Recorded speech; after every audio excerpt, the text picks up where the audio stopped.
প্রিয় দর্শক, রাসেল বাইপাস সাপটি সারা বাংলাদেশের 17টি জেলার মাঝে কিন্তু ছড়িয়ে গেছে। আপনারা যারা বাসা বাড়িতে আছেন, গ্রাম অঞ্চলে আছেন, তারা অবশ্যই সতর্কভাবে চলাফেরা করার জন্য চেষ্টা করবেন এবং ছোট ছোট বাচ্চাদেরকে দেখে শুনে রাখার জন্য চেষ্টা করবেন। তো এই রাসেল বাইপাস সাপটি খুবই ভয়ঙ্কর একটি সাপ। আপনাদেরকে আমি আবারও বলে দিচ্ছি, আপনারা সবাই ভিডিওটা বেশি বেশি করে শেয়ার করে দিবেন। অনেকে কিন্তু জানে না, আপনারা এই ভিডিও শেয়ার করলে অবশ্যই সবাই জানতে পারবে।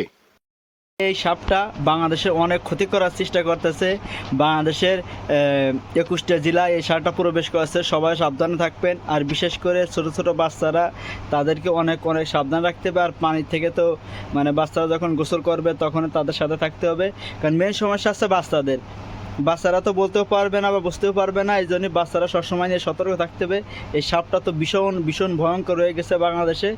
আর বাড়ির আশেপাশ চারিপাশ পরিষ্কার পরিচ্ছন্ন রাখতে হবে। আর সব থেকে জানলা দরজা সবসময় রাত্রে যখন শোয়ার সময় বা যখন আছে রেস্ট নেওয়ার সময় তখন দরজা আটকা রাখতে হবে। এটা তো সব থেকে বড় কথা।